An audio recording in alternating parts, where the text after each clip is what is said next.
this good? Is this a good view right here? Okay, we're getting those last few people in. Great, we can get started here. All right. Okay, it's looking good. All right, Happy New Year to everybody and welcome back. It's really good to see everybody. I really think we're off to another great semester at MCC. And I do also really hope that all of you got a chance to get a break, spend some time with family and friends, and really just recharge and refresh as we get started. I was fortunate enough to get a few days to do a road trip that included everything from dinner with my 96-year-old mother-in-law in New York City to 3 days in Virginia with my 7-month-old granddaughter. And she endlessly and effortlessly entertained 9 adults for the whole 3 days. Not a problem at all. So now at this point, I'm really looking forward to tomorrow when the parking lots, the classrooms, and the whole college just magically fills up. It just goes from empty to full overnight, and it's always really fascinating to see that. And it just brings a sense of excitement to the start of every semester.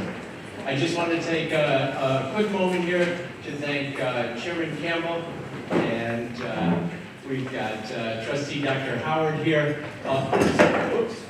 Got to keep that one out. And really thank them for coming and all they do to support the college here. I'd really like to also thank the folks in admissions and enrollment and advising, financial aid, student accounts, all the people who have been working so hard over this break to really make sure we have our students ready for the first day of class. It's a great team. They really work together, and they're doing great work to put our students on the path to success. I also want to have a little shout out to facilities and to IT for all the maintenance and upgrades that they were able to accomplish over the break.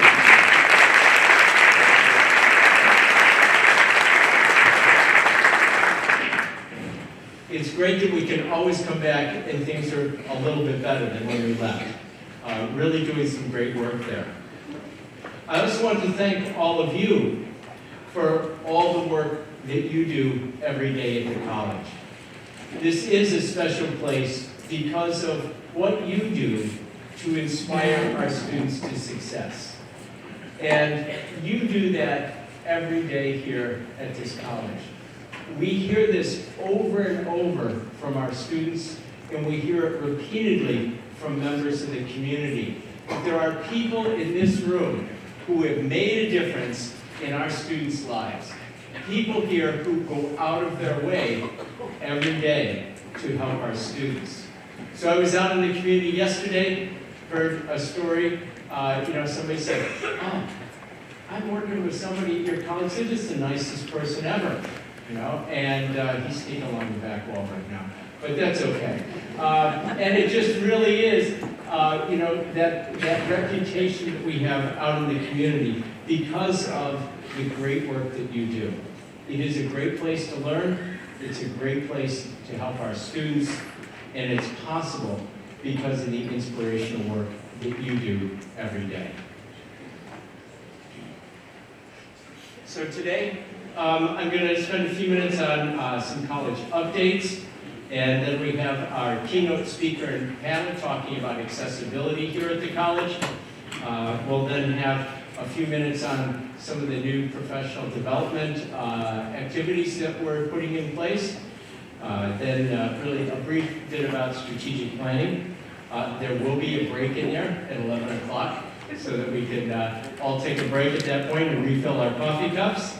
And after strategic planning, we'll have lunch. Lunch will be set up out in the hallway. We'll eat here before everybody heads out to their division meetings where they're going to be doing a strategic planning exercise. So then at 3 o'clock, we will have a welcome back reception out here on Main Street. And all I can ask from everybody is, let's keep the alcohol in this building, okay? Let's not wander too far out. We don't need sub-parties out in the other part of campus at this point. Okay, thank you. All right.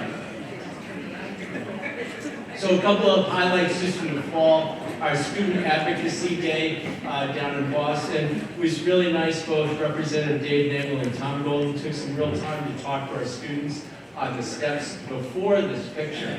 So they did a nice Q&A with the students down in the State House. And it was really great to see our students down there really well prepared to advocate. And as you know, they advocate for us better than we ever will. So they were really making a case for increasing our funding and getting more support for public higher education. Okay, shortly after that, we also had the Joint Higher Ed Committee visit us. And here you see Co-Chair Jeff Roy and Vice Chair Jim Arcero from Westford eating lunch with our students. And again, this was a time for them to interact with our students, to ask our students questions, and they really did a great job informing the key members of the Joint Higher Education Committee about what we could use at this college. And it was really interesting. They also had a chance to learn organic chemistry from Sally Quast. This was another example of the 100% Success Project that we've got Senator Ed Kennedy learning organic chemistry there. Okay, so next one is really a picture of our dental clinic after we took everything out. And there's blank sheets of paper where they're laying out the new equipment that's going to go in to figure that out. And it now looks like this, all brand new suites for the dental clinic.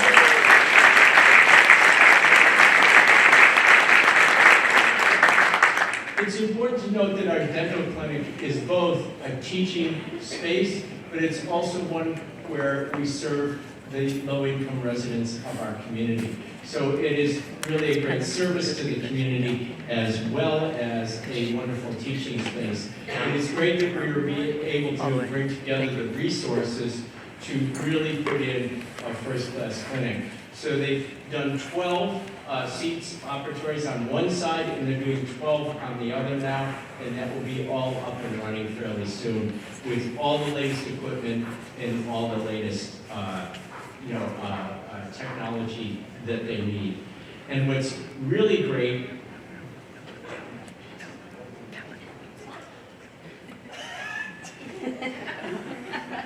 okay. There we go. Okay. Pull it down. Pull that one down. Okay. We got it. Okay. All right. A little technology here. Okay. So the dental clinic, again, is just, a wonderful place to get this going. So we have the resources, we put it together. Okay, we had a wonderful winter celebration and alumni event at the end of the semester up at Nesmith House.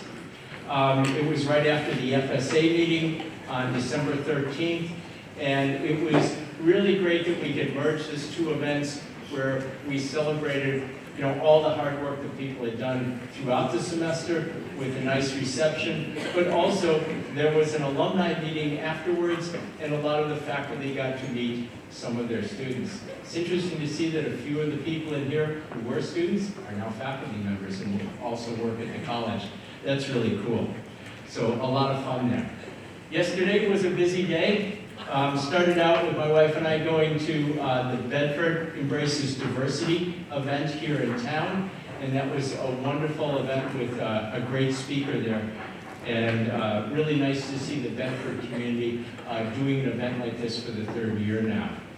And in Lowell, we had the MLK celebration for the 21st year. This has been going on now since 1999.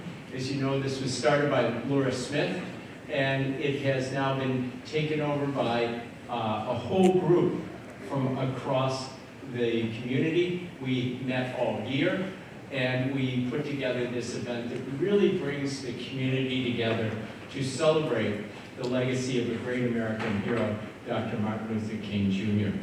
And so we had at this event quite a range of people from the community. We had Mayor John Leahy, Senator Ed Kennedy, Congresswoman Trahan, City Councilor Veshna Noon, Lowell School Superintendent Joel Boyd, Police Chief Kelly Richardson, and we had leaders from across the nonprofit community in Lowell there. So again, a really nice event. It wouldn't have happened without all the hard work of Donna Corbin, who really chaired this committee, and Reggie was one of our two great MCs at this event. Chairman Campbell and Trustee Booker Malone were also there as well. We gave out some awards to community members this year, and Congresswoman Trahan was there for that. She's also going to be on the Lowell campus today for a workforce meeting at 1:30. So the celebration yesterday ended up with everybody linking arms around the room, and it really was a wonderful example of the community coming together. And it's really nice to see people from across the Lowell community coming together to really celebrate the dream that Dr. Martin Luther King had of peace and harmony between everybody. Okay, so let's move on to spring updates. So we are going to engage the college is engaging in a 360-degree review of the president's role here at the college, and we encourage participation in the events. We put out a list of many different events, and it really is a great opportunity to come in and talk with the consultants who are coming in. It's all confidential. That's not the point of what's going on. What we really want to do is, the way I look at this is, like, when I taught, I got evaluations every semester from my students. And many of you who are faculty have been through this routine. You get your evaluations and you look at them. To me, it was never even a remote thought about who put this down. But if there was something negative in there, it was like, okay, how did I miss this? How did I make this mistake?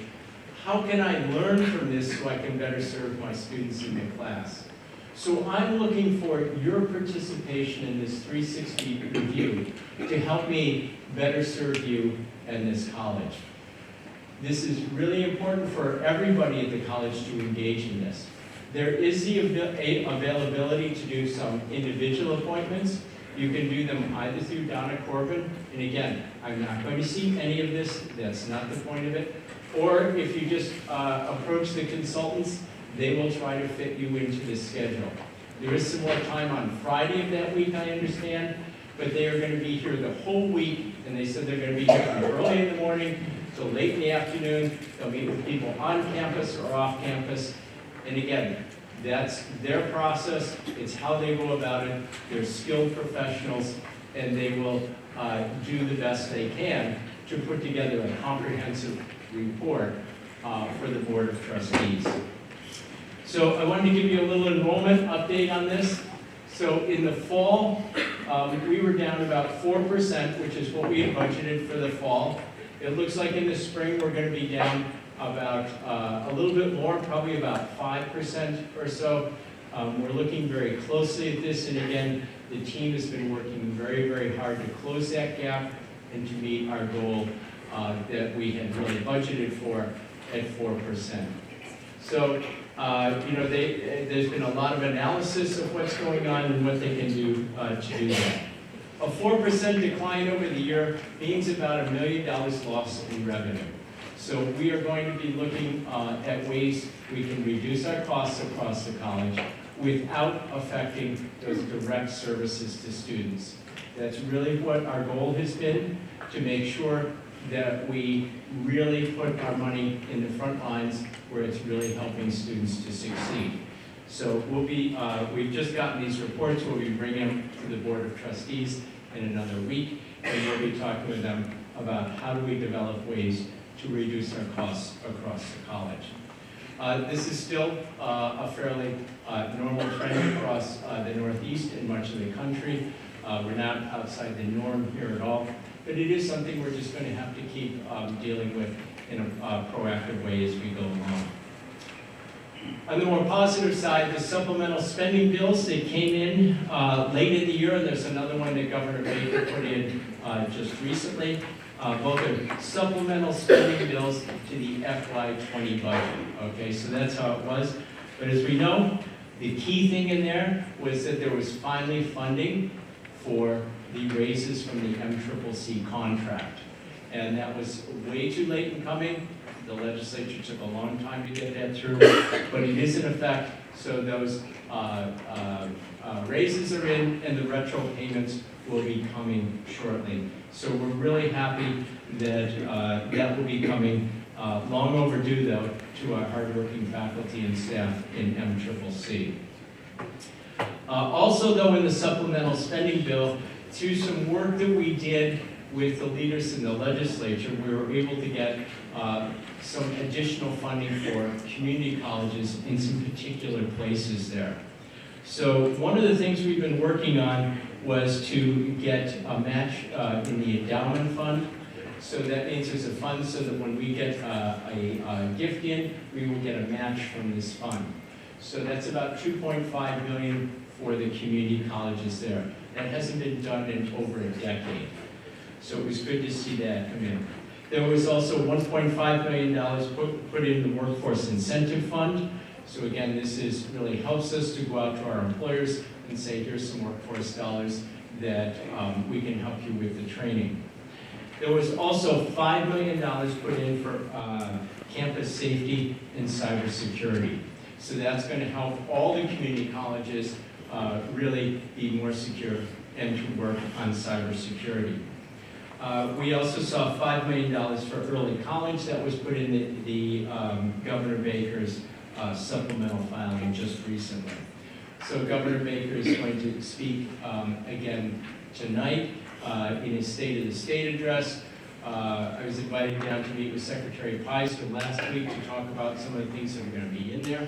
And they also took the PowerPoint back afterwards, right? So, you know, they're really keeping that under their hat. There is going to be a program for career and technical vocational high schools, but it looks like it's all positive for the community colleges in there. There's still more we would like to get for the community colleges, but this is not should be something that will help us as well as helping them. Another thing I wanted to point out is we started work funding on our biotech lab. That's underway. That's a big project, and that's just an amazing program that we're really excited about continuing to build that out. We've also purchased customer relations management, or CRM software, that will be used by admissions. And again, longer term, as we get this in place, this is really going to help us more effectively and efficiently connect and track our students as we go out into the community, as we reach out to people. This way we will have them in a system that's accessible right from the start. We can do more effective marketing and outreach to them. So I think that's really exciting. We'll extend this service later across the campus. Also, we did some major upgrades to our testing centers to really support our multiple measures testing, and also to bring in some other testing that we could do there as well. And we now have a CSO, Davis Murillo, here. That's a Chief Security Officer.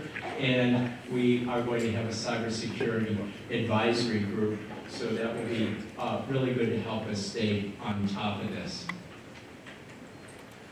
One thing we are going to continue with again is really focus on our equity agenda. And there is a tremendous amount being done on the campus to eliminate barriers for all our students here. And this is really a priority of the Board of Education and the Commissioner this year, and it's something that a lot of work has been done on this campus. We have groups like Leading for Change, L4C, that's led by Darcy Oriana. And this group is really working to build an equity-minded culture here at MCC, and they had some great meetings last week that I went to. It's really inspirational to see the work they're doing and how they're approaching making sure we reach out to everyone. The Strategic Planning Committee has also really incorporated equity into their agenda. You'll be hearing more about that from Susan Anderson and Haley Sugarman later today. And SODL, led by Kathy McCarran and Sally Quast, has also done a lot with 100% success to really think about how do we make sure that we have an equity-minded culture that closes those gaps for everybody. And last, I was proud to really represent the college at the NECHI conference. They asked us, because of the work we're doing, to come in and present on the equity work we were doing.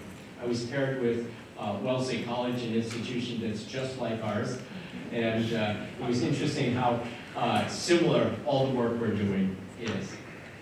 Okay, moving forward, we're going to really continue the improvements we've been working on across the campus with the technology, with the processes, with the training. We really are trying to, keep that agenda going to make us more efficient and more effective, particularly on the back end of the college of what we do.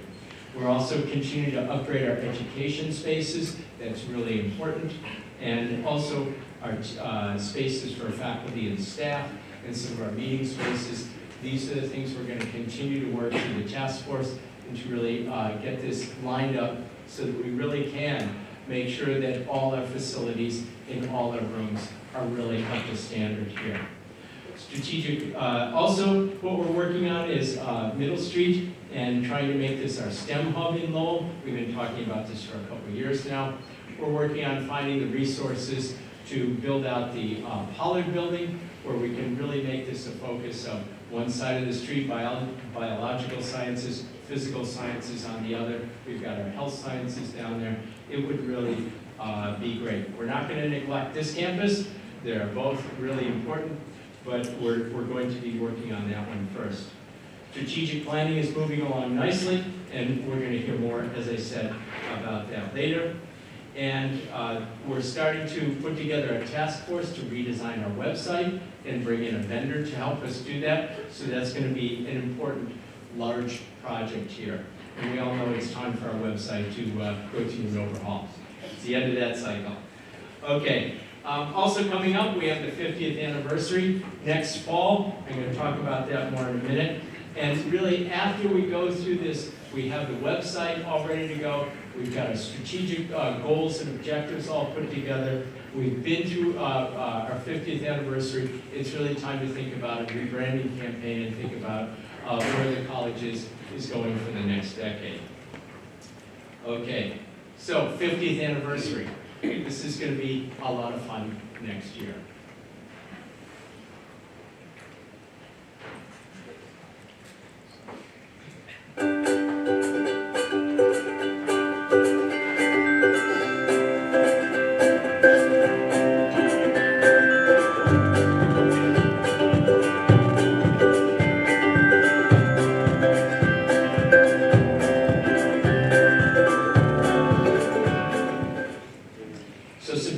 The 50th year of colleges starting at the college, September 24th, I think it is exactly.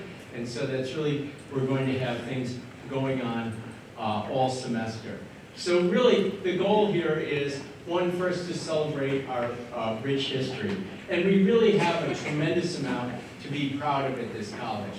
Many of you have been here for years and have really built a legacy of excellence and access and success here.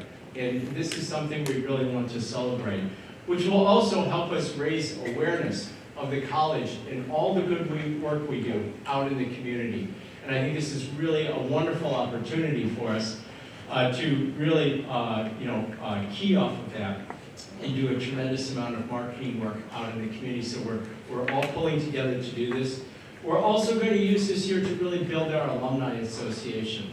We have about 200 active members now, and we'd like to take that to 1,000 over the next 18 months. So we really have some ambitious goals here of what we'd like to do, not just increase awareness about the college, but really build that long-term connections from our alumni.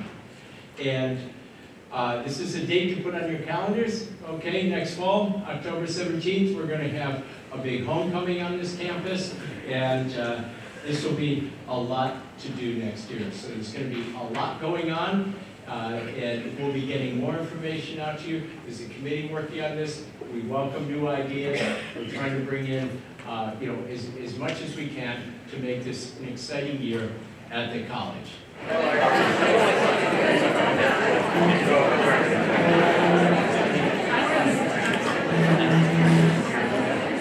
Okay. Yes. We have a question. Yeah, you have a question. Sure. Wondering with the update to the website, we also talked about the department support for department web pages, other things. Is that- Absolutely. I mean, it's one of the key things we talked about is how do we support this all longer term, right? Because it's not just doing a refresh and having the information there once. It's how do we really think about this longer term? So that's a key point that we have to think. How do we maintain this? How do we have a system to maintain this over the long haul? And I think we'll look to some of the best practices out there, but again, adapted to the circumstances at MCC. But ideas in that would be great. You know, would we love to have, you know, a lot more staffing helping out with that? Sure, but you know, again, it's tight, but we'll try to figure out the best way to do it. Okay. Is there anything else there before we head on?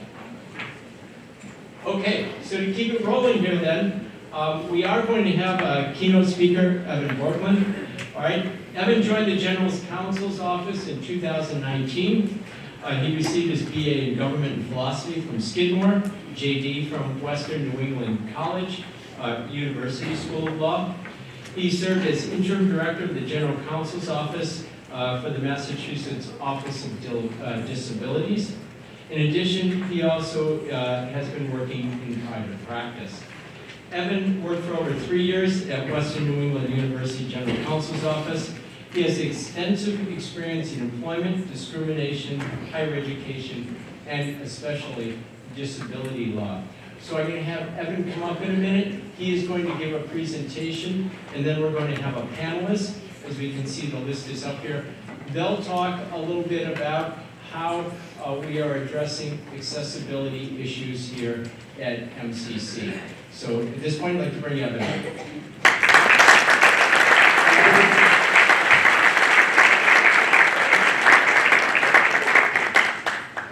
Excellent. Thank you, Dr. Mabry. Thank you all for having me here today. I really appreciate this opportunity to hopefully be able to share some of my knowledge with everyone here. I've been with the office for about a year now, prior to serving as the General Counsel of the Massachusetts Office on Disability. Probably three of the biggest areas that I've worked in over the years and areas in which I get asked to speak on are number one, around disability service animals and emotional support animals. Number two, around medical marijuana and how that relates to disability and disability discrimination protection. And number three is the really biggest area, which is website and digital accessibility. So, as I said, oftentimes these are the three biggest areas that I work in, but this is probably across the board, without a doubt, the least area that I get asked to speak on. And I think that is because this is a hard topic to address. It's very nuanced, it's very unclear, and there are a lot of moving parts to it depending on our students, depending on our population. So I commend the college for, and I thank the college for having me here, and I'm happy to take questions at the end today. And without further ado, I'm going to go through sort of the history around digital accessibility, why it's so difficult, why there is at least some clarity, and how we know that, and most importantly at the end, how do we get to an answer, how do we get to assisting our students, our employees, and members of the general public. There's one thing I'm going to ask today. I know after a 3-day weekend, you coming here today and listening may be a difficult thing to do. But what I'm hoping for is that everyone here really would try their best to take one thing away from this in the positive. right? Digital accessibility, website accessibility, it's easy to get bogged down around some of the difficulties out there. It's easy to get bogged down around working with our employees, the general public, some of our students. But if you can take one positive thing away here and apply it to what you do, hopefully my job will be done here today. So, higher education institutions, why do I like this area as an attorney? I like it because it's very, very complex, right? There's a lot of moving parts, just like with digital accessibility. But to sort of set the stage here today, I want to kind of lay out the legalities of who we're talking about here today as far as members of the public, right? That is an entity that we serve. Another area that we talk about when we deal with everything with them is that we are employers. The college is an employer, and there's obligations that go with that employment. And most importantly, places of education, right? We have obligations to our students, whether we're a public entity or whether we're a private organization, and we're open to the public, like private, like Wesley College or Wesleyan College. It's important to know that depending on these particular areas, there's going to be different obligations. And certain areas, depending on the guidance and the type of laws that are out there, they're further ahead than other areas, right? So as we move through this, it may seem at times confusing as far as, well, why is there a clarity on this issue related to us as an employer, but none related to us as of our students?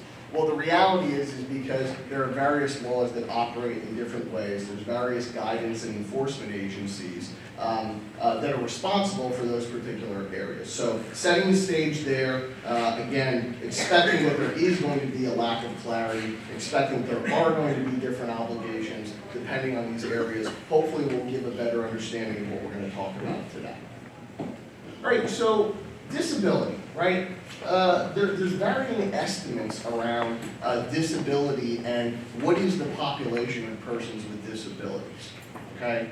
And a lot of that has to do, by the way, with the fact that when we take population surveys, when surveys get conducted, various populations that have limitations very well may not be properly represented in those surveys. Right, so compared to other protected categories like race and gender, where we can determine what the layout is and how much percentage those folks are compared to the whole population, we don't have that with disability. Right? There's guesstimates around either 5 to around 27% of the working population are persons with disabilities. So one of the important things I think is to lay out right now, what are we talking about when we're talking about persons with disabilities related to higher education, related to digital accessibility, right? There's definitions for disability that are related to, for example, handicap parking, right? And that really focuses on one's ability, for example, to ambulate or to move, right? There's another definition, for example, of disability for SSDI, or disability insurance. And that really focuses on one's limitations and what jobs are available in the general public. Today, when we're talking about disability, we're talking about the widest population and the widest definition of disability. It's the civil rights definition of disability. All right, I think that's, again, important to lay out. Oftentimes we get questions in my old office around, well, I am permanently disabled by SSDI, right? And when we're talking about, civil rights definitions, that's what we're talking about today. And so what is it? It's a physical or mental impairment that substantially limits one or more major life activity. It also includes folks that have a record of such an impairment or being regarded as having such an impairment. You may say, well, if they don't have those impairments, why would they be protected if they're not necessarily limited based on the first two prongs of those definitions? Well, the whole point there is that if we're regarding or we're treating someone as a person with a disability, they should be protected under the laws as such, even though they may not necessarily meet those first definitions. Also notice, physical or mental impairment, there's no list of disabilities, right? In the ADA came out, there was, in an antiquated sort of way, an understanding of certain disorders and diseases that would automatically meet the definition of disability. That was adjusted to be much more broad, right? So when we receive medical documentation, for example, we're not always looking at or looking for a particular disease or disorder. That's not required under the law. Also put in there substantially limits. Oftentimes throughout case law, it's been argued that substantially limits means completely limited. Or very heavily limited. The ADA looks at substantially limits as being limited compared to someone in the general public who doesn't have a disability. All right? So again, this is a very easy definition to meet, and it is because of, and I'll go through Section 504 of the Rehab Act definition. I'm not going to spend much time on that, but I listed that here for you as far as one of the obligations under that law, which we'll go into those laws in a moment. So the definition, I said no exhaustive list of major life activities, but here are the big ones, right? So if someone is substantially limited in their ability to work or to learn or to stand, they may be protected under the ADA, right? However, in 2010, the ADA Amendments Act expanded the definition for disability to include major bodily functions, all right? And what do I want you to focus on? If someone is substantially limited in one of these major bodily functions, it's not going to be obvious to you, right? That's one of the takeaways I want you to see here. Oftentimes we get into situations where certain folks don't believe that someone is a person with a disability because it doesn't look that way, or because they don't have a physical limitation that may be clear to the eye. It doesn't matter in the eyes of the law, all right? They're still protected under the Americans with Disabilities Act. And the expansion of this definition to include major bodily functions was really because of people like myself as attorneys, right? Because certain defense lawyers were making the argument for a long period of time of if I don't meet this definition on the last page of disability, then me as an employer, me as a higher education institution, me as an entity that's open to the public, I have no obligations to this person if they don't meet the disability definition. Right? So there's certain case law that required Congress to make this definition more broad, with the understanding that we don't want to focus on meeting this definition. We want to make it very, very easy to meet this definition, and we want you instead to be focusing on how we're going to accommodate someone, how we're going to work with someone, what are our obligations once we get past that barrier of meeting that definition. All right, so again, broadest definition of disability, that's what we're talking about, civil rights definition of disability today. All right. So web accessibility, certain folks very well may know a little bit about what web accessibility means, but I kind of want to go into a little bit right now what that actually means, especially in the higher education context. All right, accessibility, wow, what is this? We know what physical accessibility means. Everyone understands the ramp concepts. Everyone understands those types of things, but what are we talking about when we refer to web accessibility? One of the things that I like to go into is the various technologies, when we say compatible with assistive technology, and sort of that will sort of help out with this understanding, the various types of technologies that are utilized in the way that websites need to work with those technologies. So one of the types of technologies is screen reading technology. Right? And that's utilized for someone who has significant visual limitations. And what it does is it's basically a software that goes onto a computer. It's a non-visual cursor, and that cursor goes through a web page or a document based on that person's toggling of the keyboard. And what it does is it actually reads and orates back to them through speakers. So you can imagine if the underlying basis of that website is reading in a different order, or someone is unable to tab or move into those areas of the websites, if someone can't see, they're not going to know the missing information. They're not going to know that the information is bumbo-jumbo or messed up or not correct as far as the bottom line. All right? Another area of technology is speech-to-text software. Right? So a website should be working with your types of technology like dragging, right? What is that? That's when you speak into something, it's the opposite, and then it types out. So again, if the website isn't built correctly, or the browser isn't working correctly, it's not going to work. Another area is very similar to the JAWS software for someone who very well may not be as limited in sight. And that type of technology proprietarily is called zoom text. And what does it do? It allows an individual to make changes to the contrast on a web page. So for example, if there's a gray background and there's yellow text, someone with limited vision very well may not be able to see that information. So this software allows them to change that to, for example, black and white.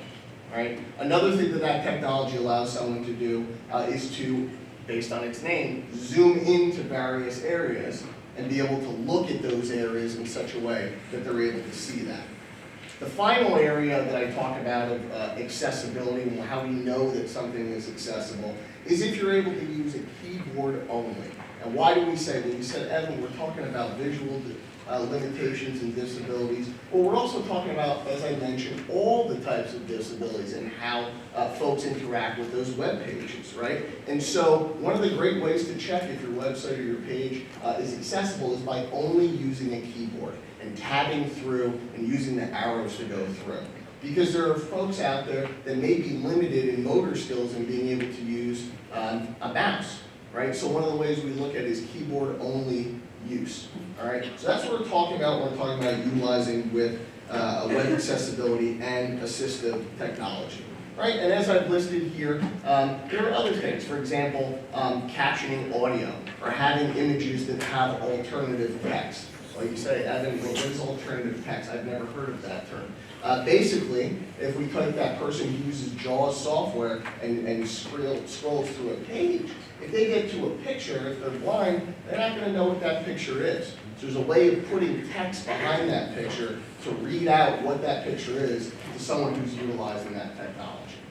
All right? And the industry standard, I put this guidance here, is WCAG. Those are the technical standards on how you build a web page or how you build other types of digital technology to sort of operate with those technologies and assistive technologies that I just mentioned. It's one of the types of standards that are out there, and we'll go into that because I think that's important from an enforcement standpoint. Scope of digital accessibility. So I keep mentioning, and I'm wrong here, I keep mentioning web pages, right? And saying website, web page accessibility. But what is the scope of digital accessibility? The reality is that the obligations relate to all of our programs, activities, and services, including those services that are digital in nature, right? So with websites, often folks think that we're responsible for our content that's on that web page and that's it. However, enforcement and lawsuits have taught us that that's not necessarily the entire scope of what we're talking about. We're also referring to the documents that are on those pages. We're referring to oftentimes the links that go to external content. Right? We've seen a lot of enforcement activity in those areas saying that if those are not accessible, well then it's the same thing as saying that your website itself is not accessible. Another area that's utilized often nowadays is kiosks. Right? I often did a lot of work with organizations that had digital kiosks, and they said, well listen, this is not a website, so we're not ultimately responsible for it. The reality is the same obligations around how we're going to build accessibility into our websites relate to anything that is digital. And in fact, in my personal opinion, I would say that those obligations are even higher. Because oftentimes when we have kiosks, we don't have other ways to reach out to someone to help us out if that isn't working for us. Right? Another area that is large these days is mobile applications. Everyone's rushing to create mobile applications that are based on their websites or based on the other things that folks have. We're seeing it all the time now with the city of Boston and the payment of parking tickets, right? And how someone's able to do that. Well, the same legal obligations around technical accessibility relate to that as well. Social media. Social media we'll talk about later for particular cases around accessibility. The great thing is the majority of social media platforms do have accessibility features built into them. But but oftentimes they're not utilized correctly.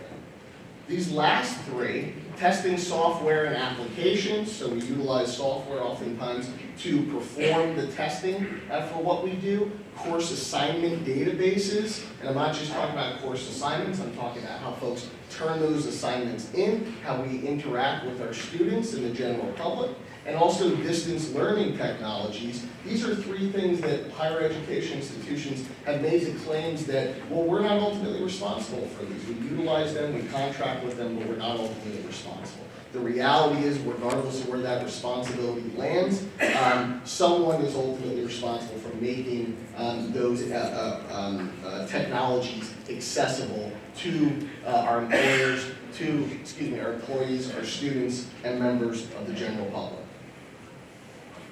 All right, so applicable laws and enforcement agencies. I'm sorry, I typically get very parched up here. I know it's painful to watch. It's not painful. Just get very dry mouth, so my apologies for that. Oftentimes, and so I'm a lawyer, and I can say this, I don't always, I'll be very honest with you, specifically remember specific names of laws and how they play out. Maybe in this area, but not everywhere else. And you want to know what? That's okay.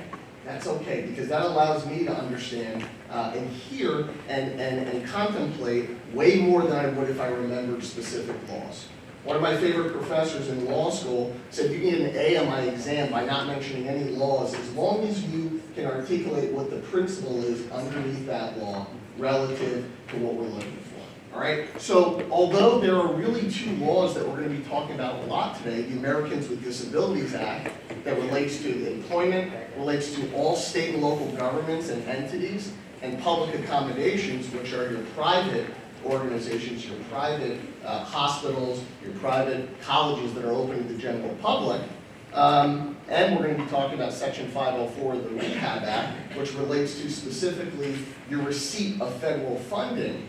I'm not too concerned about how folks remember those laws. I do think it's important today to understand what are the enforcement agencies for those laws. Okay? Keep in mind that before you go to court, before a claimant goes to court oftentimes, they've got to go through one of these enforcement agencies. The case needs to sit there for a portion of time.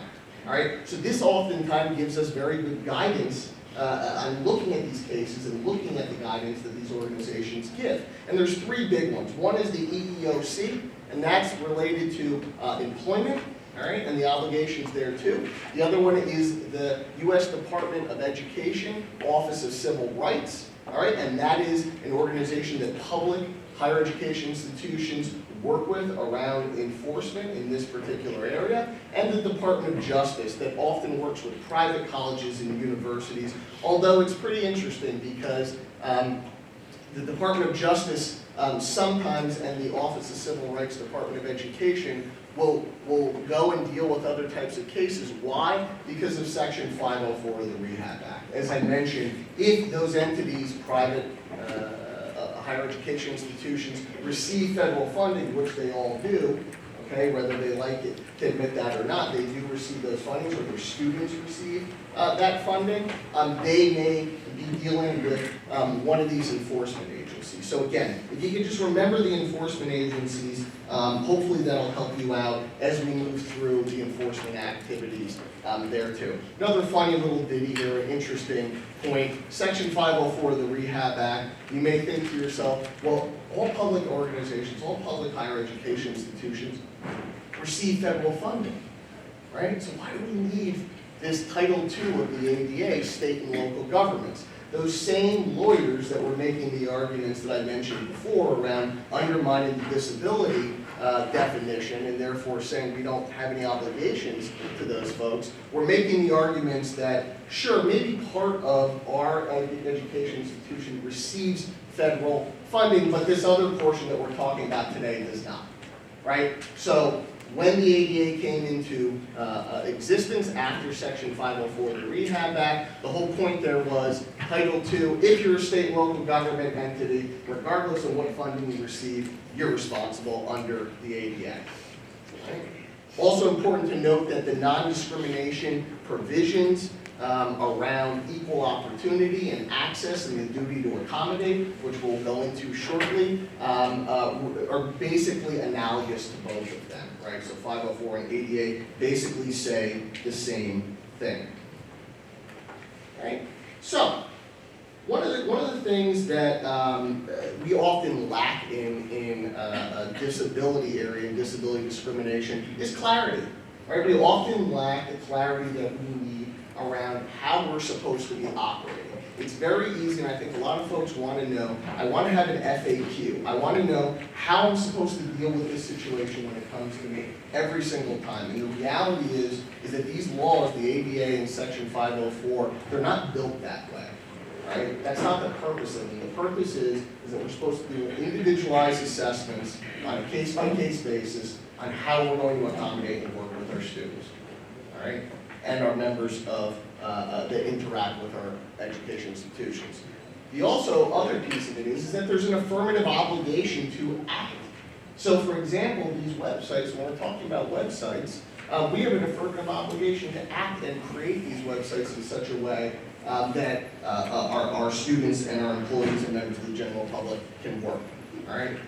One of the things that I was very excited about in 2012, however, is that there were going to be regulations that specifically mandated website accessibility and the technical standards in those regulations. And I said, wow, this is great. We finally have some clarity around specifically how we're going to build these websites. And that was in 2012, right? And what was the whole basis of that? The whole basis of that was that the Department of Justice understood that higher education institutions were utilizing digital technology to do the job of what they were doing before, right? We work with our students, we have course assignments, we interact with them, we provide them information, we teach them, right? And instead of just doing that face-to-face, we're now doing that more through digital technology, so there's a need, right?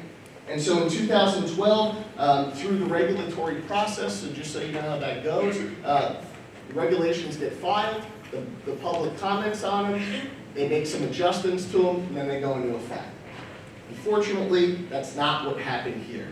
In 2012, both of them, the regulations were filed for private entities open to the public and state and local governments. And in 2017, those regulations were put on the inactive list, right? Why is that the case? I'm not quite sure. Part of my understanding of it is that when you put something into regulation, especially if it's a technical standard, there may be issues around that because the regulatory process only happens every decade plus. And therefore, we have technical standards listed in there. It may be difficult to sort of address that going forward. However, bottom line, those same lawyers that I keep referring to are now, because of the lack of guidance and regulation around the technical standards, making the arguments that if you don't have technical standards for us to follow, you, one, don't intend for us to follow those, and two, how are we supposed to know what's out there in order to make our websites and digital accessibility accessible? Those are the arguments that are going out there, okay? Now what I'm going to refer to now are the really big four areas of how we know that we as a higher education institution can be responsible for a failure to create digital accessibility in an accessible format, even though there aren't specific regulations out there, right?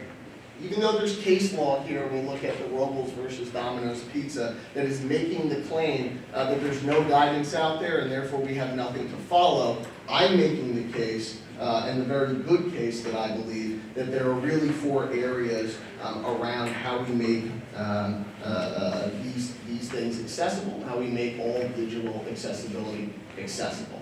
All right? And what it really starts out with here is that we look at the overarching pillars, the overarching legal obligations of the Americans with Disabilities Act. And one of the things that it says is that the ADA requires equal access, full participation, access to all benefits, and we can't discriminate against persons with disabilities. Well, if we go back to those four areas of folks are using assistive technology, and we look at a website and we determine that someone doesn't have access to that information, well, now we're in a situation where we're not giving equal access, where we are necessarily discriminating against persons with disabilities, right? So what I'm trying to do is explain that even though there's not technical standards that are required, there are violations when we fail to create digital accessibility. The other piece that these enforcement agencies that I mentioned are hanging their hat on is the requirement of effective communication. And what does that mean? That's an obligation of the ADA that says everything that we communicate to persons without disabilities, we ultimately, and I'm summarizing here, need to communicate that to persons with visual auditory disabilities. So there we go. If a website, someone doesn't have access to that because of their disability, we're on the hook here because of this effective communication standard. I mentioned this before, the ADA departs from other anti-discrimination statutes by requiring affirmative steps to ensure access by persons with disabilities. Why I love this area of the law is that I think it is the most complex area with regard to discrimination. You can discriminate against a person with a disability like you can anyone else that's in the protected category of age or gender or national origin or immigration status. You can do that same thing to a person with a disability. However, unlike any other area of the law, short of religious accommodations, there's an affirmative obligation when we refer to persons with disabilities to accommodate and to modify policies, practices, and procedures. And if we fail to do that, in theory, it amounts to the same type of discrimination as if we say you can't come in here because you're a person with a disability.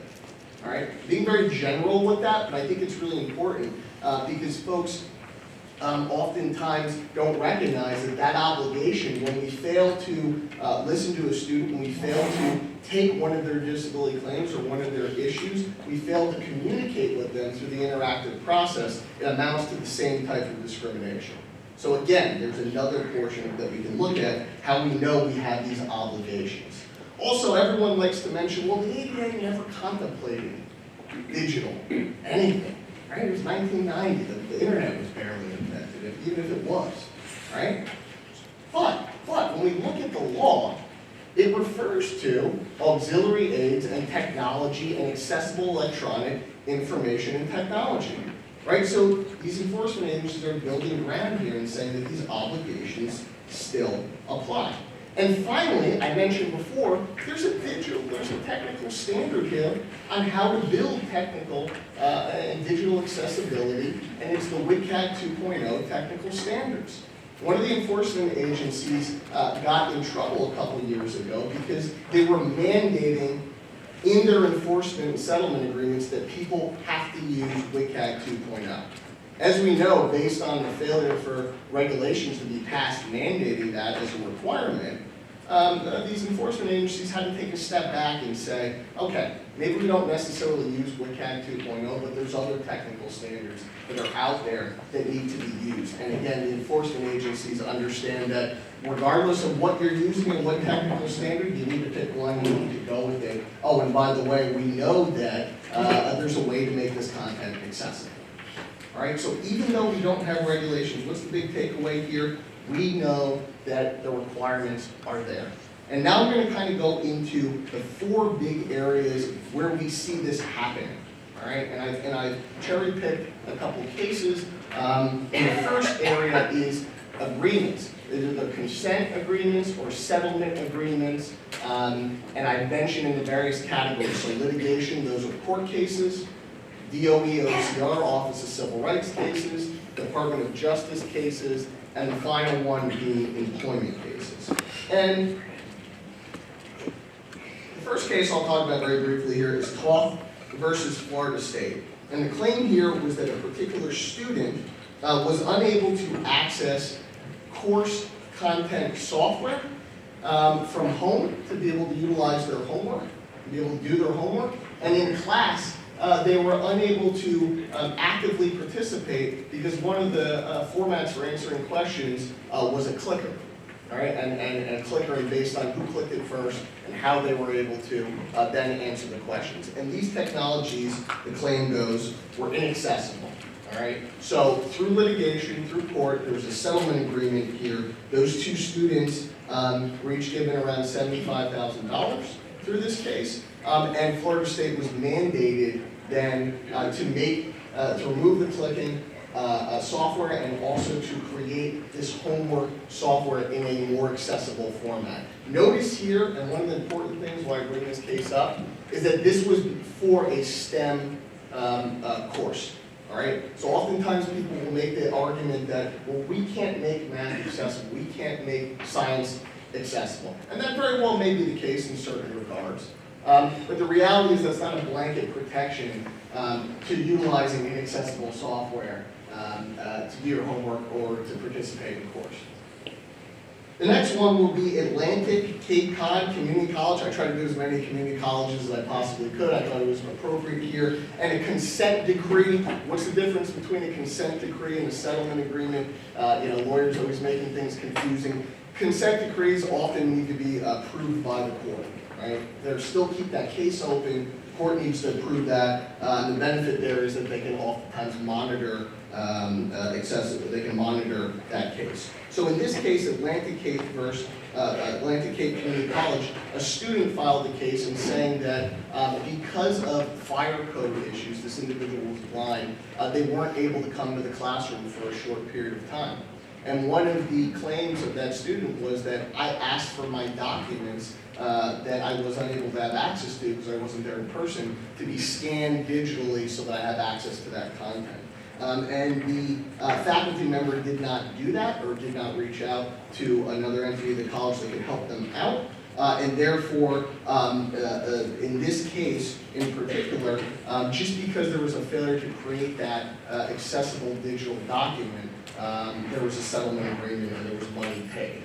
The next one would be Dudley versus University of Miami. And in this one, this individual made the claim that there was inaccessible course management software.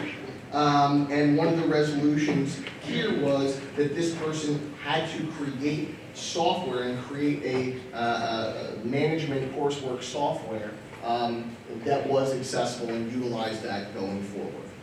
The next case here, DOE OCR, is a case between a student and the University of Eastern Oregon. That was a resolution agreement. This was specifically around this issue of keyboard accessibility.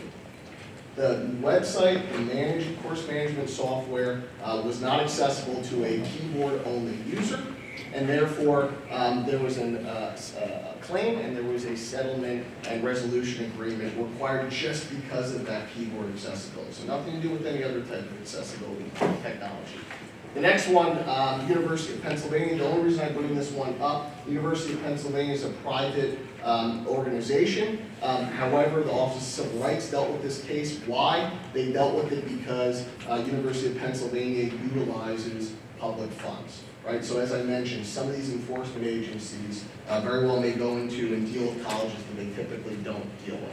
The next one would be a Department of Justice settlement agreement with MIT and Harvard in their utilization of edX software.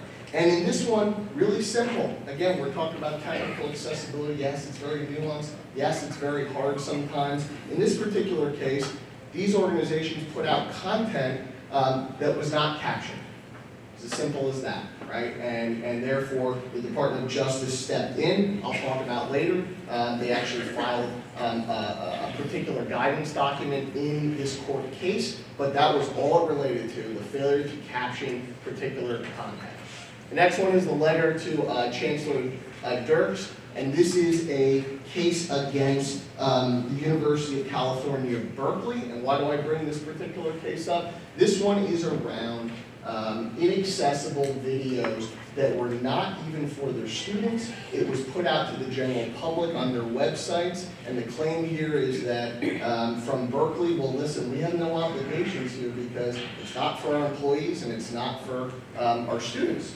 Right? And as I mentioned from earlier on, And we have obligations to the general public, and that's what the Department of Justice made very clear here. Even if the content is not specific to courses, not specific to your students or your employees, you still have obligations here. And the final one, and I put EEOC in a question mark here, that's the one enforcement agency, remember that's the Employment Administrative Enforcement Agency, does not necessarily take an official position on requiring website accessibility, right? What do they say? They're basically saying, well, we don't want to deal with the technical standard issue, we only care if you don't accommodate your employees, we're going to step in regardless of whether it's a service animal, regardless of whether it's digital accessibility. We're not going to get into the nuance of what that is. If you're not doing what you're supposed to be doing, we're going to go through that. We're not going to take an official position on it. But I thought this one was really important because this is a particular guidance counselor who was unable to use school systems, websites, web forums, and software. And this settlement agreement was for around $250,000 and a requirement that all those digital options be made accessible. All right, so that's the one big area, settlement agreements, decrees. The other one is statements of interest in agency guidance. I'm going to spend a very brief portion on time here. Just know that from 2003 to 2018, every one of those entities, short of the EEOC, so the Department of Justice, the Office of Civil Rights, has put out a plethora of guidance around what are the obligations and how can we help you make these things accessible, whatever it is. All right, it's all out there. I will mention here, you'll see that NAD versus Harvard and MIT case, statement of interest. The Department of Justice has a very, and all these enforcement agencies have a very small budget around stepping in on cases and saying, this is our official position on it. They do it very, very frequently. Why? Because they're so busy dealing with all the cases that they have from enforcement. However, they made it a very big priority that they stepped in on this Harvard versus MIT case. Remember, that's the captioning case, right? And made the claim that legally this is the requirement. If someone doesn't have access to this content, they can't see it, they can't read it, they're ultimately on the hook. We'll help you out with the technical side of things. That's the second big area. The third area that we'll talk about today is laws for other areas, right? Laws in other areas. And you may make the claim of, again, like these lawyers make the claim, well, these are laws in other areas, so we have no obligations here. The reality is that these obligations oftentimes exist in enforcement activities under the ADA, Section 504 of the Rehab Act. Section 508 of the Rehab Act requires all federal entities to create electronic information and information technology in an accessible format. Doesn't relate to entities that receive federal funding, it just relates to federal entities. So the federal government, generally, by and large, full accessibility with regard to all their digital accessibility. These other two laws relate to, generally speaking, our obligations to communicate through telephones, and what are those obligations to make that technology accessible. But the important one here at the end that I like to refer to is the Air Carrier Access Act. And that is promulgated through Department of Transportation regulations and says that all websites for airlines and 25% of their kiosks need to be accessible to persons with disabilities. Right, so the movement, what's the point here, Evan? You're saying, again, these laws don't relate to what we do every single day. The reality is that it's moving in that direction, right? And we see it in other areas. The obligations are there. The technical guidance is there. And that's what enforcement agencies are looking to. And the final area is the litigation, right? So many lawsuits, I mentioned, the EEOC has not taken official position on employment and what are the digital accessibility requirements to our employees. However, there's a myriad of cases that are getting filed right now. What's the argument? Regardless of whatever the accessibility issues are, our employees can't operate, they can't work, they can't do their jobs every single day. All right? Note that website accessibility cases, they're going through the roof. All right, there's a myriad of cases that are being filed. They wouldn't be filed unless they're getting traction, right? Lawyers aren't going to work for free, right? So there are a couple circuit courts where these cases have gone up to.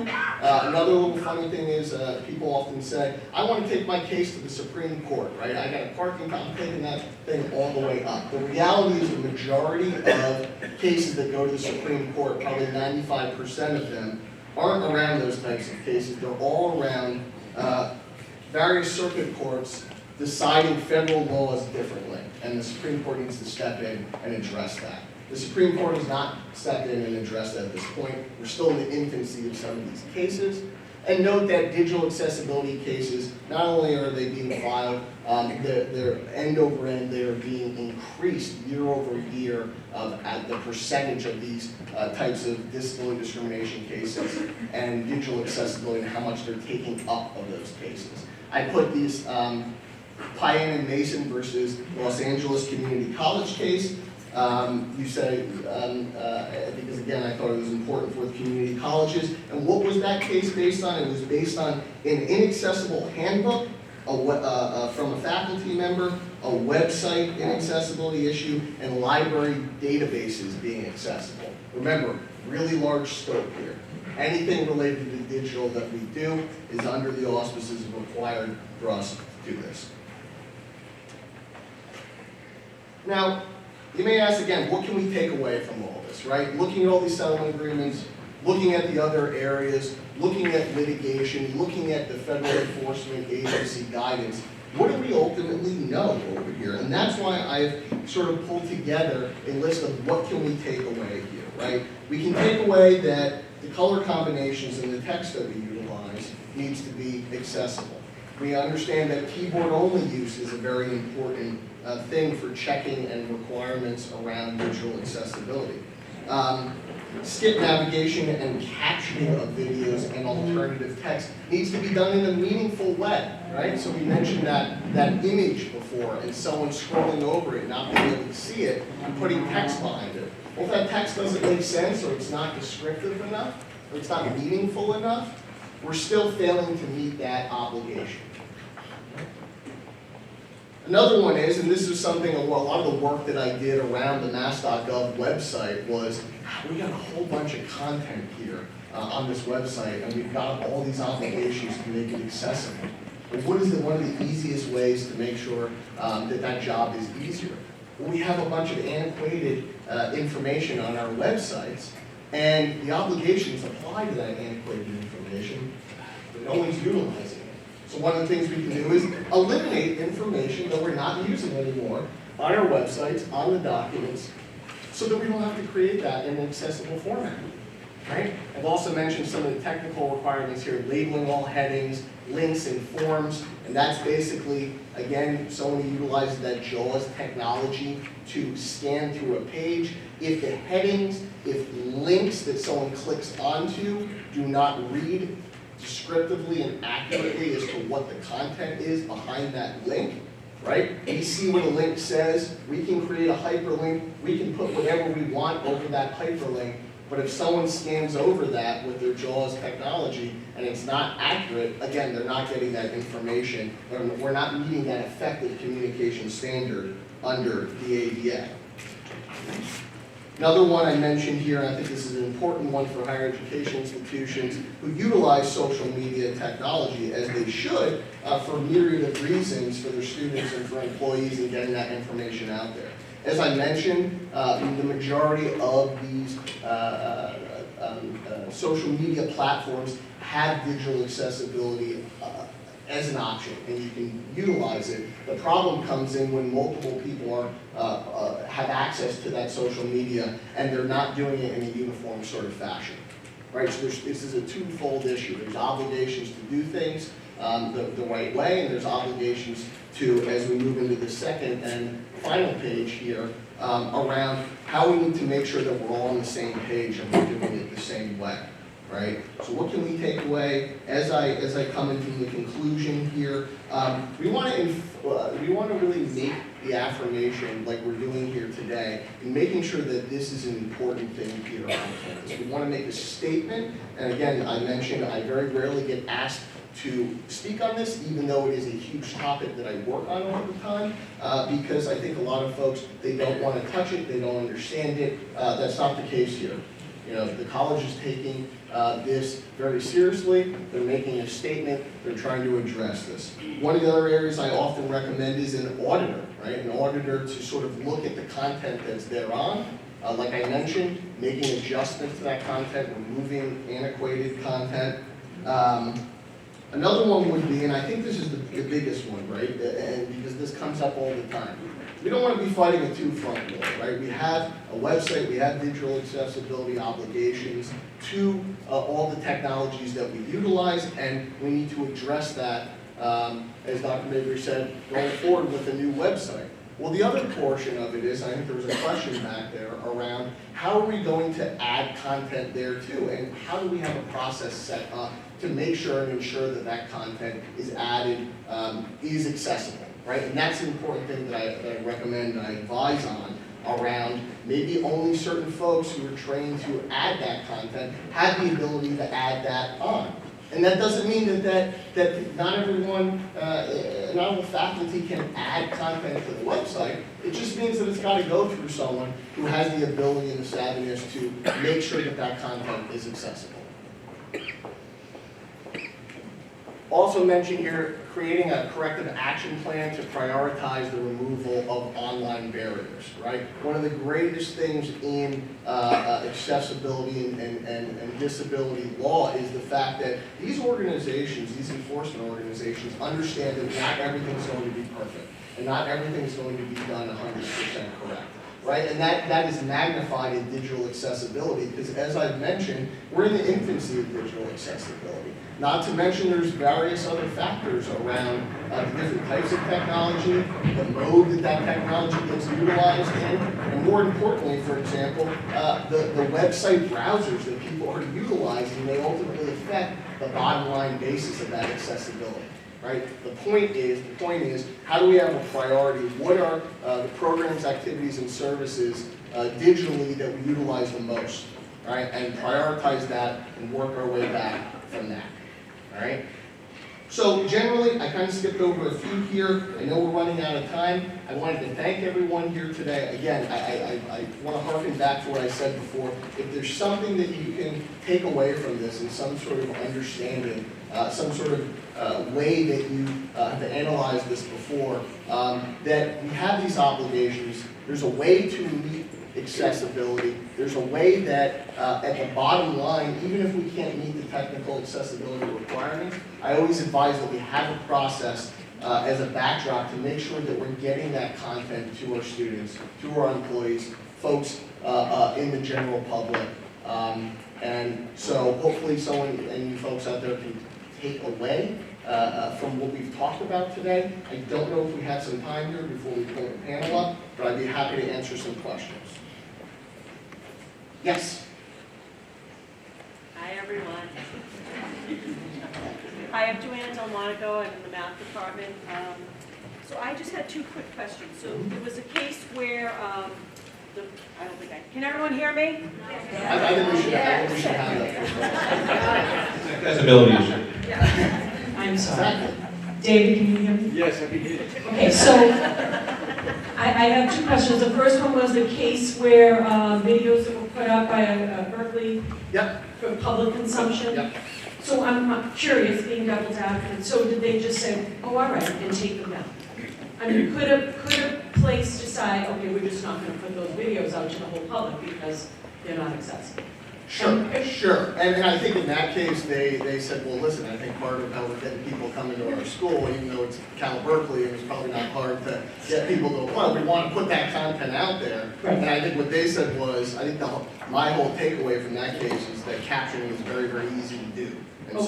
so Could that create a situation where it actually impedes accessibility to the whole public because they say, well, we don't want to play that game, we're just going to pull that down. The second one was, I have to read. We've had all the cases that you've shown where compliance was necessary.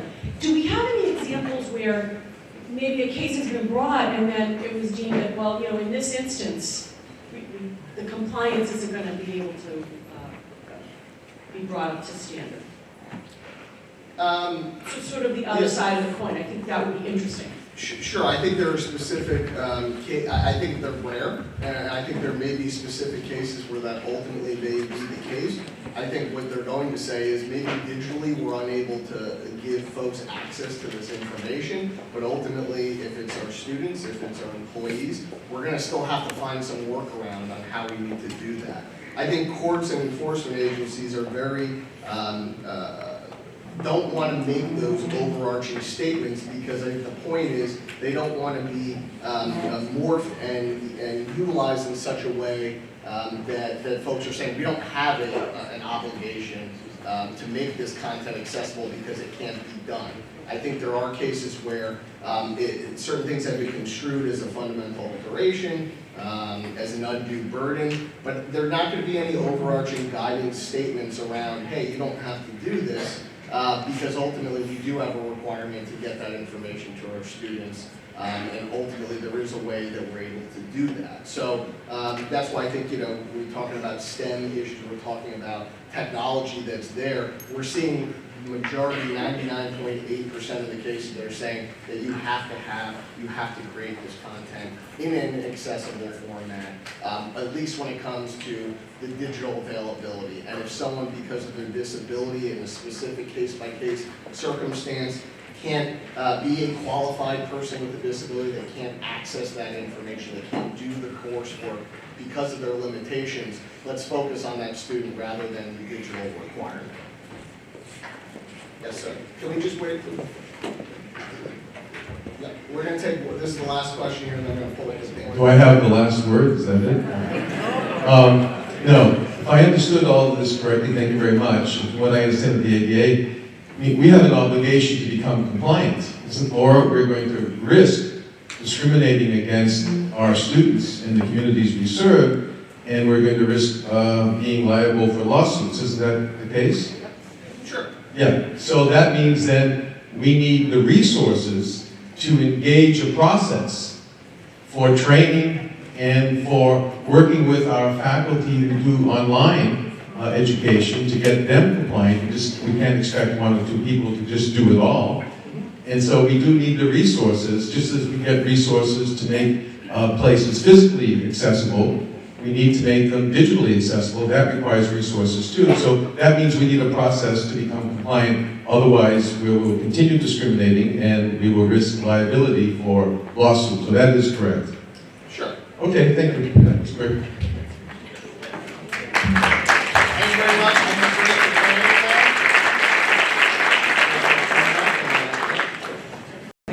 I'm Pam Flaherty. I'm the Senior Student Affairs Officer, Dean of Students, and I have the pleasure of overseeing a disability team. And I hope, after hearing what Evan said, that you are going to be very compassionate and caring about that team, because this is what they deal with every single day. Hey everybody, I'm Joe Pizzuto, the Chief Information Officer here at the college, and just to echo David's comment or question, I think that's the reason we're all here today, is to have a discussion about this collectively, bring in the experts. There's a lot of work that we've done in IT, there's a lot of work you've done in your areas, and this is the start of drafting that plan and providing resources to you all. Some folks think that this is my responsibility in IT, and a lot of it is, but it's also an all-college effort. So I'm happy to hear you bring that forward. And Evan, great discussion today. I feel privileged that you're right across the campus from us. Thank you. Beth Noel, Director of Marketing, and just as Joe said, the disability issue often is assigned to IT because of the technology component. And marketing and IT actually work very closely hand in hand on a lot of these issues every day. Good morning, I'm Elisa Chapman. I'm the Director of Compliance, Title IX and ADA and 504 Coordinator, and so my responsibility is to make sure we have an overarching look at all of the different areas. And so I look at the website accessibility piece, student accommodations, employees, how we're interacting with the general public, making sure our facilities are accessible, and the website. And so it's tying all of those areas together to make sure that have overall compliance. Good morning, everybody. Brian Butler, Director of Facilities. A lot of that touches my area, physical, as Evan indicated. Facilities is parking, accessing all the bathrooms, classrooms, pathways to get back and forth to the city building. And I live this stuff every day, so. And I think you folks kind of gave a little summation of what you do in your particular areas, but maybe you folks can kind of go into maybe some examples or one example of what you're doing right now to sort of meet some of the standards and the digital accessibility overarching requirements and pillars that I've mentioned here. And then maybe we can take some questions after that. I think mine's probably the quickest. What we try to do in the student area, and especially at disability support services, is a lot of proactive. We're always trying to get out there. You've probably heard us over the years, for a number of years, do training on universal design. And the more we can work with folks to incorporate universal design in the way that I always explain it, when you put a wheelchair in for wheelchair access, everybody starts using that ramp.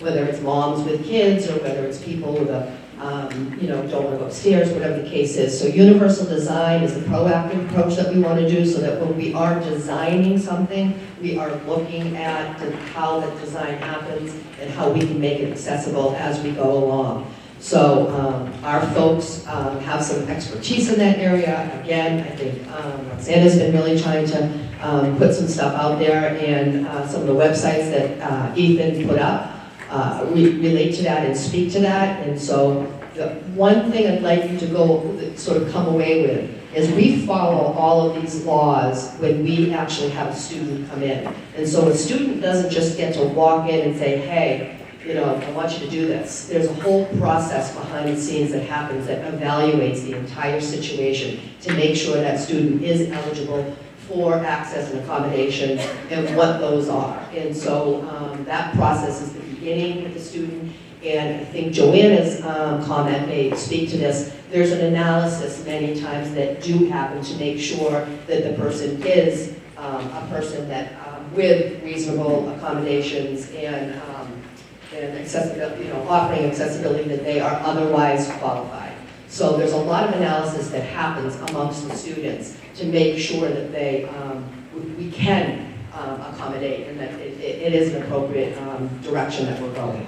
So we're more of the proactive beginning, trying to make sure everything's set in stone and make sure we're going in the right direction.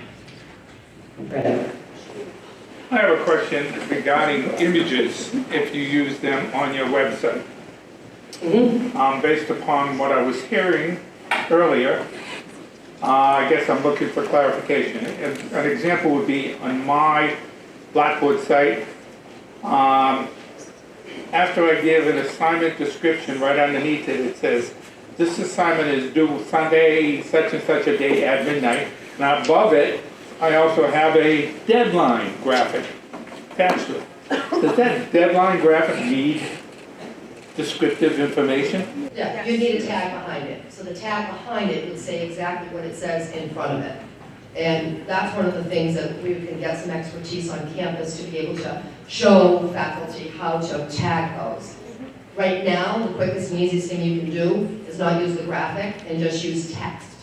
But if you have the text as a tag, you can do it. I think you do know how to do that, some of folks. So that's sort of my big spiel, because I'm just trying to be cognizant of time, so I'm going to pass it down to Joe, and then each of us are just going to try and give a little bit of what we do in our areas to really push this forward.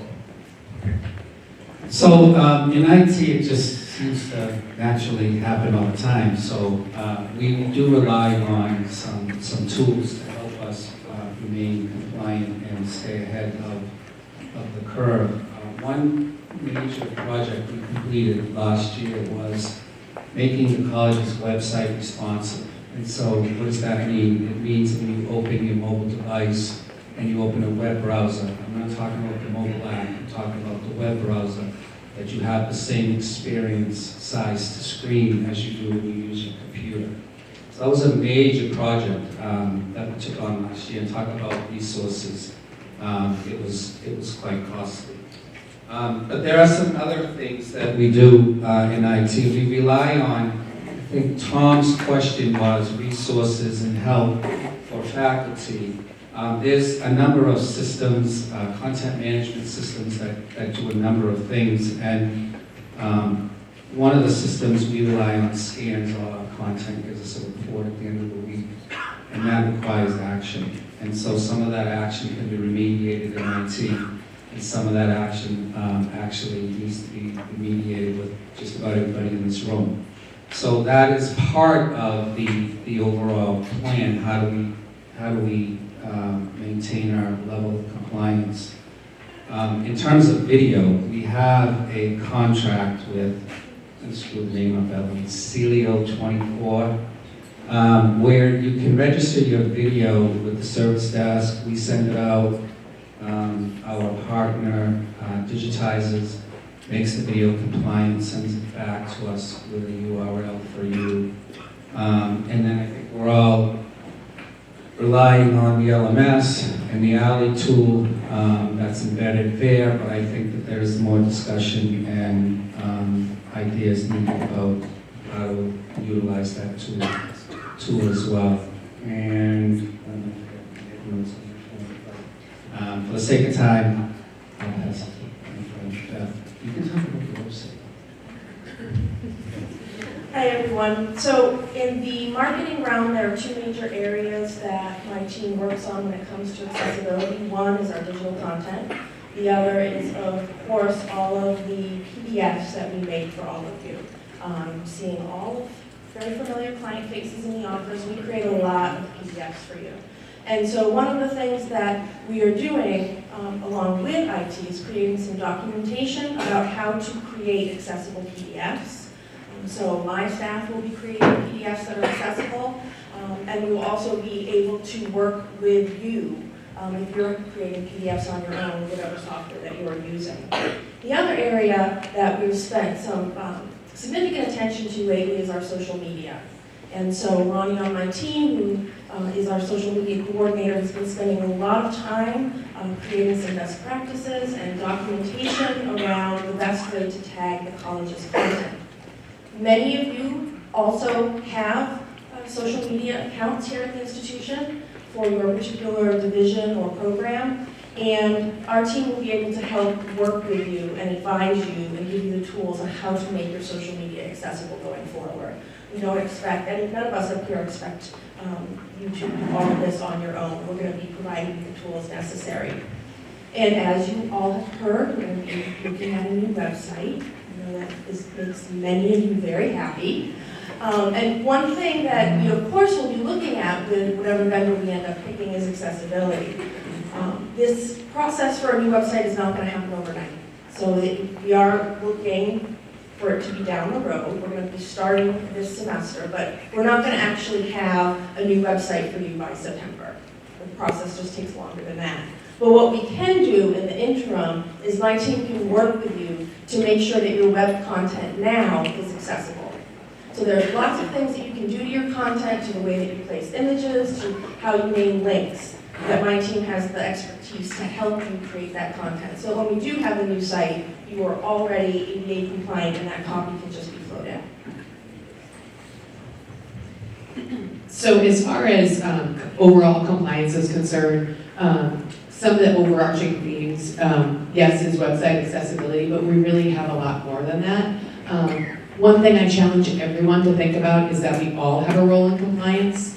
And so what is that you're teaching in the classroom? Is that accessible? What programs are you running? Are those accessible? Are they in accessible locations? If you're taking students on service trips, are those places accessible? So those are the things that we need to start thinking about when you're talking about content in your classroom. We're all happy to consult. That's something that we really need to commit to start doing every day, right away, because that will prevent those litigations and lawsuits that Evan and David had talked about. And so I'm happy to consult. I think one thing that I see from compliance that we run into issues with is when an employee or a student or a member of the public asks us for an accommodation. And we directly challenge them on why they need it and what our thoughts are about those. And that's gotten us into some sticky situations. So I ask you, when those situations come up, we are the people that you should consult about those. So if you have a student that requests an accommodation and you don't think that that accommodation is appropriate, the person that you need to talk to is Disability Support Services, not the student. If you have an employee that needs an accommodation, it's not directly questioning why they need the accommodation. It's talking to HR or talking to myself about what's appropriate. We often see members of the public come on with service animals. We're very restricted in what we can ask about a service animal, and that can get us into trouble, both with the ADA, but also with public accommodation law. And so really pick up the phone and call before you challenge people, because that's when we find ourselves in a really sticky situation. So please, I don't need to be the compliance director or the bad guy. We're here as a resource. We want to help, and we want to prevent you from slipping in mud that you don't need to. And so please reach out and call or send emails to say, I need some guidance on this. We're very happy to do it. I do it constantly with faculty and staff around issues that they're struggling with. I'm happy to help because it will help us further our compliance with ADA and other non-discrimination laws. I'm sorry to interrupt, but over here we can't see you and we can't hear you very well. I would love to contact you, except I don't know who you are. Elisa Chapman, I'm the Director of Compliance. Thank you. Can I just add one thing to that? I think that's such an important point that oftentimes there are situations in which we know that it may be a fundamental alteration to give something, or there may be a hunch that this person doesn't have the limitations that require this type of accommodation. Bottom line, end of the day, that may be the case. You may be correct in making that assumption, but the legal requirement isn't always necessarily giving someone what they want, or even something that we may be able to do. The legal requirement is to enter into the interactive process, is to have a conversation with the appropriate people on campus to make that evaluation and make that determination. So you may be correct in your assumptions, but I think there is a very important reason why we want to get those cases to the folks that can help you out, rather than, as Elisa says, really jumping in and making that determination yourself. And DCAM has a statewide team that follows a four-step accessibility compliance review process for any state project and for any work performed in the Commonwealth-owned buildings. DCAM projects that are funded must be in compliance with state and federal accessibility laws and regulations. And I'm just going to throw some examples of some of the projects that we have ongoing. These are some of the smaller projects. Classroom refresh, access aisles, accessibility pathway projects, stairs, walkways, ramps, automatic doors, accessible parking, signage, paper towel, electric hand dryer, changing stations, water bubble filling stations, and proper placement of those in the required areas. And then the largest scope construction projects like the Academic Performing Arts Center, the Biotech Lab, the Dental Clinic, the Federal Parking Lot Paving Project, Bedford Accessibility Pathway Improvement Project. All these projects follow a four-step accessibility review process once the scope and the size of the project has been determined. Now, the four steps in the process is first the study and the code reviews is completed. And then at each document review phase is completion, there's a design review. And there's a review during construction of the projects. And there's a post-construction review to make sure that whatever the document said we need to put these places in place, and there's a project closeout. And all of these are work very closely with DCAM's statewide accessibility team, and they're a great resource for information for us. And believe me, questions come up all the time when you have, especially when you have a campus that has older buildings, to make sure that we put things in the right place.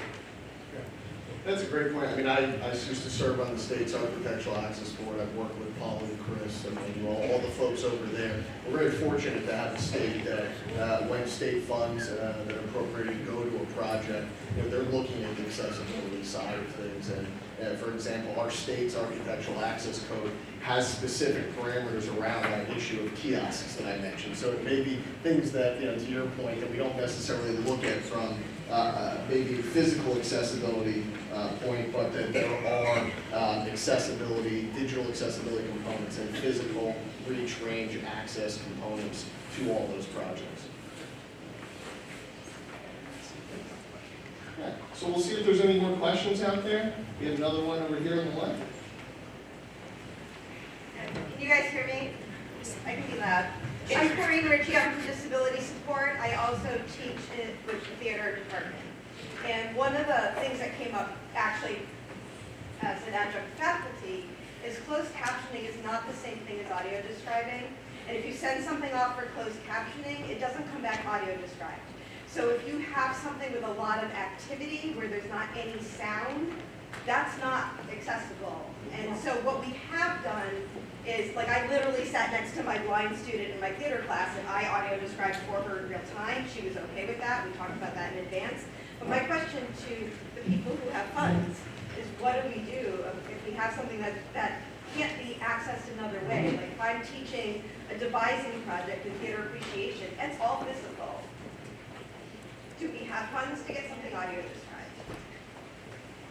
Well, I think that's the process that we're trying to find out now, Corinne, is that we are trying to look at the funds and we're trying to look at the capacity, so that you have to find out what's out there and what is needed. And once we really can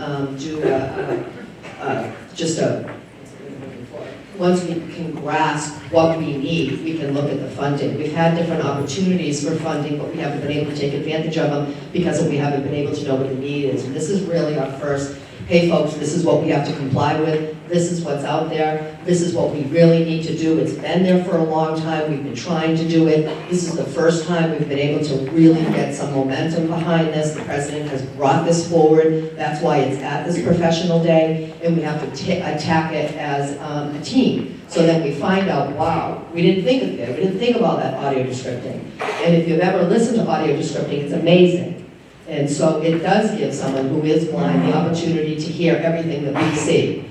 And there's a perfect example of what just happened over here. There's a population of folks that didn't get to see us or hear us. And that's exactly what our students with disabilities feel like, when we forget that they're in the room and that they need this access. So I think we're on the right track. I just think we need to come together as a team, and you need to start looking at your own stuff and what it is in your area that you know you use, if you're using PDFs, if you're using YouTube videos, if you're using any of those kinds of things. You have to start to sort of make a list of what it is and how we may be able to come in compliance, and then we'll be able to find out what is it. Do we hire someone to come in and do all of this tagging in the back? Do we hire someone to come in to do descriptive? I will hire you, Corinne, if we are going to do descriptive. So I think it's a combo of us coming together, and this is really our first step, and we're not saying we have all the answers. We're basically just saying, here it is. We brought Evan in because he was able to explain it better than anybody was able to explain it. Could you imagine us trying to tell you this? Oh my God. And so this has really got us on the first step in moving us forward. I think just to piggyback on Pam's response, don't tell Frank Nosella I said this, but I don't care about funding. I think we rely on the experts which are in the room to tell us what you need. The CLO 24 video capturing, that was an all-state effort, so there's 15 communities, 10 state schools. We're all working together at the CIO level and at the CFO level, and a lot of the resources and technology we're buying collectively, so that's actually driving the cost down. So I don't want you to really worry about costs, let us worry about it, just tell us what you need. So at the end of the day, the ADA is going to say to us, unless it bankrupts the college, we have to pay for it, right? And so that's our way of saying, we need to get a list of what these things are so that we can start to prioritize and figure out what do we need to outsource, what can we do in-house, and how can we figure that out? Because at the end of the day, we pretty much have to do everything. You know, unless we can say, this is going to bankrupt the college, the obligation is on us to do it. And if anybody's feeling extremely overwhelmed, it's okay, because I'm feeling very overwhelmed with it. But if you go back 25 years when I first came here, that was around when the ADA was first sort of really being implemented. And what we did is we did an analysis of the entire college, and we looked at all of the access, and we looked at everything that was not accessible, made a list, organized it, prioritized it. We're still working on that list. So as long as we're going forward and we're taking the priorities of what is the most important and what are the things that are affecting the most students and how do we fix that so the most students can have that access. And as we get the onesies, twosies, we look at them and we don't just feel overwhelmed by it. We come in as a team and we look at how do we make it accessible. That's fine. I'm Gleisma Perez Silva. Can you hear me? Yes. Yeah. Okay, I am the Disability Support Coordinator at Lowell Campus, and I am in charge to make sure that we have accessibility online for students with disabilities, sensorial disability.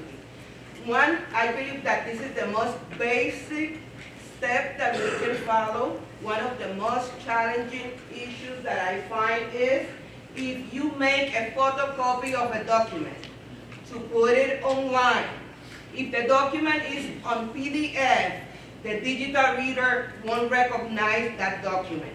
So usually I have to convert those on Word in order to have them accessible. So if you put the document in Word format, automatically it will be accessible. Second, if you made a photocopy of a book and the copy cut the last words or the last letters of a word, the digital reader won't recognize that. And I will bother you back requesting additional documentation or requesting to have something updated, because definitely it's not going to work for a person with visual impairment. So those two aspects I think that are very basic, and it will be putting us in the right track. Thank you. Joanne. Thank you, Gleisma. I think that's really helpful to folks. And I think that over the years, we've been attacking this problem like one student, one instructor, one class at a time. So I think the effort to get sort of, departments and entire groups of people together to share, I think will make the system work a little bit better. And I think to that point, I think that there's, and hopefully this came across in my presentation, there's affirmative obligations for us across the board, and I agree that college taking a step is important. I don't think we're ever fully going to have the toolkit of what we're doing here is always going to meet the needs of all of our students. There's always going to be that piece, and I know that's frustrating to certain folks that we can't always have the answers, but to hear certain things, like Pam had said, or other folks have said, that if we can hear these issues as they come up, it's going to be a constantly changing, manicuring issue on how we're creating accessible content. We can do a really good job with 80% of it and get it right, or we're always going to have issues that are coming up, and yet again, that's the whole process. That's how it's built. That there is some ambiguity and there are issues and limitations that we're going to come into contact with that may be based on one student's needs in one course, but different on that same student's needs in another course. And I have to say, we have one of the best faculty when it comes to this. I've been here for 25 years. My colleagues across the state are always jealous of Middlesex and the way that we actually collaborate and get to the bottom of what it is that the students need. So don't feel like, I hope this isn't feeling like we're not doing something. This is just sort of that next step, because the faculty around here have been extremely accommodating completely around everything. STEM, it's amazing, math and STEM, and our colleagues are pretty jealous of what we do at Middlesex. Sal? Sally Clark, Science Faculty. My question is about not the disability service, do we work with them, but so I teach chemistry and I use a lot of PowerPoint, okay? So what can we expect to be the timing of it back, ahead of time? So that I'll know, if I have somebody in this semester, when can I expect to know? Will it be 2 weeks, 3 weeks? In the interim, till we get it, do we as a college accommodate? Like, what can we expect as faculty for something that might be specific? What might be the timeline for that? Like, when do you know? Like, how do you find out? So are you talking if you have a student in your classroom that's going to need an accommodation? Yeah, other than going to the disability, like for testing that. Like, let's say, and I use PowerPoint. Yeah. Okay, so when will I know?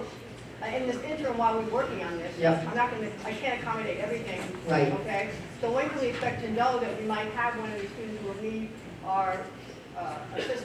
And that's one of the most difficult pieces that I'm going to have to answer because we don't necessarily know. Sometimes we get a student the day before classes start, and so disability support is scrambling to try and make it work.